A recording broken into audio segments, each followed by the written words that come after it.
ಅದಕ್ಕೆ ತುಂಬ ಚೆನ್ನಾಗಿ ಓದ್ತೆ. ಆದರೆ ಕೆಲಸ ಸಿಗ್ತಿಲ್ಲ, ಏನು ಮಾಡಲಿ? ಹಲೋ ಮೈ ಡಿಯರ್ ಬ್ರದರ್, ಆ ಮಾತನ್ನು ಹೇಳಿ 6 ವರ್ಷ ಆಯಿತು. ತಾವಿನ್ನೂ ಅದೇ ಮಾತನ್ನು ತಲೆಯಲ್ಲಿ ಇಟ್ಕೊಂಡು ಕೆಲಸ ಹುಡುಕ್ತಾ ಇದ್ದೀರ. ಹೇಳಕ್ಕೆ ಅವನಿಗೆ ಅಲ್ಲ, ಯಾವ ನನ್ನ ಮಗ ತಾನೆ ಇವತ್ತು ಓದಿಗೆ ಪರ್ಫೆಕ್ಟ್ ಆಗಿರೋ ಕೆಲಸ ಮಾಡ್ತಿದ್ದಾನೆ ಹೇಳ್ಬಿಟ್ಟು ನೋಡೋಣ. ಯಾವನಿಗೂ ಕೆಲಸ ಸಿಗಲ್ಲ. ಬಟ್ ಆದರೆ ತಮಗೆ ತಲೆಗೆ ಹೋಗ್ತಾ ಇಲ್ಲ. ಹೇಳಿಲ್ವಾ ನಾನು ಅವನಿಗೆ, ನಮ್ಮ ಆಫೀಸಿಗೆ ಕಳಿಸು ನಿನ್ನವನ್ನ, ನಮ್ಮ ಆಫೀಸಲ್ಲಿ ಒಂದು ಕೆಲಸ ಇದೆ ಅಂತ. ನಾನು ಅಲ್ಲೇ ಇರ್ತಿದ್ದೆ. ಕೆಲಸನೂ ಈಸಿ ಆಗಿರೋದು, ಆರಾಮಾಗಿ ಕೆಲಸ ಮಾಡ್ಬೋದಾಗಿತ್ತಾ. ಬಟ್ ಸಾಹೇಬ್ರು ಒಪ್ಪಂಗಿಲ್ವಲ್ಲ ಅದಕ್ಕೆ. ಅಲ್ಲ ಅವನು ಅಷ್ಟು ಹೇಳ್ತಿದ್ದಾನಲ್ಲ, ಕೇಳಬೇಕು ತಾನೇ ನೀನು. ನನಗೆ ಬೇಡ ಅಕ್ಕ ಒಂದು ಕೆಲಸ. ಮೈಕ್ ಇಟ್ಕೊಂಡು ಬೀದಿ ಸುತ್ತ ಕೆಲಸ ಒಂದು.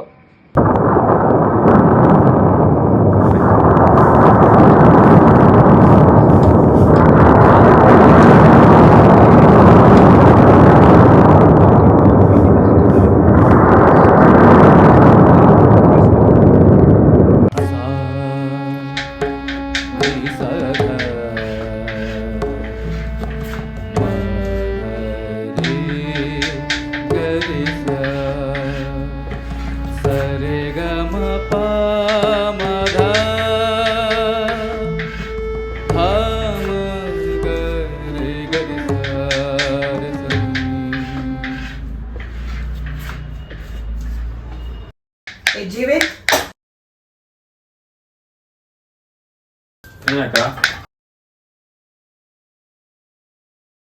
ಯಾವತ್ತ ಜವಾಬ್ದಾರಿ ಕಲ್ತ್ಕೊಳ್ಳೋದು ಜೀವಿತ್? ಇಂಜಿನಿಯರಿಂಗ್ ಮುಗಿಸಿ 2 ವರ್ಷ ಆಯ್ತು, ಇನ್ನೂ ಕೆಲಸ ಹುಡುಕ್ತಾನೆ ಇದೆಯಾ? ಆ ಮಂಜುನೊಳಗೆ ಕಲ್ತ್ಕೋಬಾರ್ದು ಜೀವಿತ್? ನಿನ್ನಷ್ಟು ಓದಿಲ್ಲ, ರ್ಯಾಂಕ್ ತಗೊಂಡಿಲ್ಲ, ಆದ್ರೂ ಜೀವನಕ್ಕೇನೋ ಒಂದು ದಾರಿ ಮಾಡ್ಕೊಂಡಿದ್ದಾನೆ. ಅದು ಇದು ಅಲ್ಲ. ಬೆಳಿಗ್ಗೆ ಅಷ್ಟೊತ್ತಿಗೆ ಹೋಗ್ತೀಯಾ, ತಿಂಡಿ ತಿನ್ನೋ ಟೈಮಿಗೆ ಬರ್ತೀಯಾ, ತಿಂಡಿ ತಿನ್ಬಿಟ್ಟ ಸಂಜೆವರೆಗೂ ಪತ್ತೆ ಇರಲ್ಲ.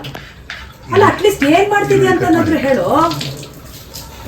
ಅಕ್ಕ, ನಿಂಗೂ ಗೊತ್ತು ತಾನೆ, ದಿನ ಬೆಳಿಗ್ಗೆ ಕೆಲಸ ಹುಡುಕಕ್ಕೆ ಹೋಗ್ತಿರೋದು ನಾನು. ಹೋಗಿದ್ ಕಡೆ ಎಲ್ಲ ಎಕ್ಸ್ಪೀರಿಯನ್ಸ್ ಅಂತ ಕೇಳ್ತಾರಕ್ಕ. ಕೆಲಸ ಕೊಡ್ರೆ ತಾನೆ ಎಕ್ಸ್ಪೀರಿಯನ್ಸ್ ಸಿಗೋದು? ಹೇಳು. ಚೆನ್ನಾಗಿ ಓದಿ ಅಂದ್ರೆ ಓದ್ದೆ, ಒಳ್ಳೆ ಕೆಲಸ ಸಿಗುತ್ತೆ ಅಂದ್ರಿ, ಏನು ಸಿಕ್ತಿಲ್ಲ. ನಾವು ಮಾತನ್ನ ಹೇಳಿದ್ದು 6 ವರ್ಷದ ಮುಂಚೆ, ಈಗ ನೆನ್ನೆ ಮೊನ್ನೆ ಎಲ್ಲ ಹೇಳಿದ್ದು. ಅದು 6 ವರ್ಷದ ಹಳೆ ಕತೆ ಹಿಡ್ಕೊಂಡು ಇವತ್ತಿಗೂ ಅದನ್ನು ಹೇಳ್ಕೊಂಡು ಕೂತ್ಕೊಂಡ್ರೆ ಆಗುತ್ತಾ? ಯಾವ ನನ್ನ ಮಗ ತಾನೆ ಅವ್ರು ಓದಿರೋ ಕೆಲಸಕ್ಕೆ ಪರ್ಫೆಕ್ಟ್ ಆಗಿರೋ ಜಾಬ್ ಮಾಡ್ತಾನೆ? ಯಾವನ್ನು ಮಾಡ್ತಾ ಇಲ್ಲ. ಅದು ನಿನಗೆ ಅರ್ಥ ಆಗ್ತಾ ಇಲ್ಲ. ಏನ್ ಮಾಡೋದೆಲ್ಲ ನಮ್ಮನೆ ಬರ. ಅದಕ್ಕೆ ಹೇಳಿದೆ ನಾನು, ನಮ್ಮ ಆಫೀಸಲ್ಲಿ ಒಂದು ಕೆಲಸ ಇದೆ, ಬಾ, ನಾನು ಅಲ್ಲೇ ಇರ್ತೀನಿ, ಆರಾಮಾಗಿ ಮಾಡ್ಬೋದು ಅಂತ ಹೇಳಿದ್ರೆ ಸಾಹೇಬ್ ತಲೆಗೆ ಹೋಗಂಗಿಲ್ಲ. ನನಗೆ ಬೇಡ ಅಕ್ಕ ಒಂದು ಕೆಲಸ. ಮೈಕ್ ಇಟ್ಕೊಂಡು ರೋಡ್ ಸುತ್ತ ಕೆಲಸ ಒಂದು. ಬೇಡ ನನಗೊಂದು ಕೆಲಸ. ಬೇಡ ನನಗೊಂದು ಕೆಲಸ. ಅವನಷ್ಟೊಂದು ಹೇಳ್ತಾ ಇದ್ದಾನೆ, ಒಂದು ಚುಪ್ ನೋಡ್ಬಾರ್ದ ಕೆಲಸಗಳನ್ನ ಏನು ಅಂತ ಹೇಳ್ಬಿಟ್ಟು. ಬಿಡಕ್ಕ, ಬಿಡು. ನಂದು ಮೈಕ್ ಇಟ್ಕೊಂಡು ರೋಡ್ ಸುತ್ತೋ ಕೆಲಸನೇ. ಆಯ್ತಪ್ಪ, ನೀನೇನು ಮೈಕ್ ಇಟ್ಕೊಂಡು ರೋಡ್ ಸುತ್ತಬೇಡ, ಹಂಗೆ ಬರೀ ಖಾಲಿ ಕೈ ಅಳಾಡ್ಸ್ಕೊಂಡೆ ರೋಡ್ ಸುತ್ತ. ಆಯ್ತು, ಏನ್ ಸಮಸ್ಯೆ ಇಲ್ಲ. ಆದ್ರೆ ಒಂದ್ ನೆನ್ಪಿಡ್ಕೋ, ನಾನು ಬೀದಿ ಸುತ್ತಕ್ಕೆ ಹೋಗ್ತಾ ಇಲ್ಲ, ಸಮಾಜದ ಬಿದ್ದು ಕೆಲಸ ಮಾಡ್ತಾ ಇರೋದು. ರೆಸ್ಪೆಕ್ಟ್ ಇರಲಿ. ಅಕ್ಕ, ನಾನು ಏನಾದ್ರು ತಿಳ್ಕೊ ಅಕ್ಕ. ವೇಸ್ಟ್ ಫೆಲ್, ಇವನ್ ಕೈಲಿ ಏನು ಆಗಲ್ಲ ಅಂತ ಏನಾದ್ರು ತಿಳ್ಕೊ, ನಂಗೆ ಬೇಜಾರಿಲ್ಲ. ಆದ್ರೆ ನನಗೆ ಅವನ್ ಕೆಲಸ ಮಾಡಕ್ ಇಷ್ಟ ಇಲ್ಲ. 4 ವರ್ಷ ಕಷ್ಟಪಟ್ಟು ಅವನ್ ತರ ಕೆಲಸ ಮಾಡಕ್ ನಾನು ಓದಿಲ್ಲ ಇಲ್ಲಿ.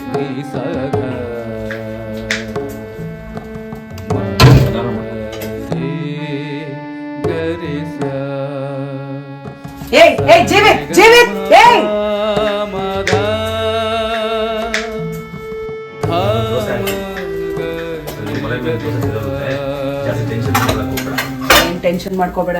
ಇದೇ ನೀನ್ ಯಾಕೆ ಟೆನ್ಷನ್ ಮಾಡ್ಕೋತಿದ್ಯಾ? ನೀವೊಂದು ಸತ್ಯ ಹೇಳ ಇವಾಗ. ನೀನ್ ಟೆನ್ಷನ್ ಎಲ್ಲ ಹೋಗಿ, ಬೇಜಾರೆಲ್ಲ ಹೋಗಿ, ಖುಷಿ.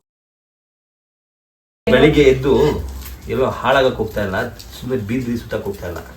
ಅವ್ನು ಬೆಳಿಗ್ಗೆ ಎದ್ದು ಅಲ್ಲೊಂದು 4 ಕಾರ್ ತೊಳಿತಾನೆ.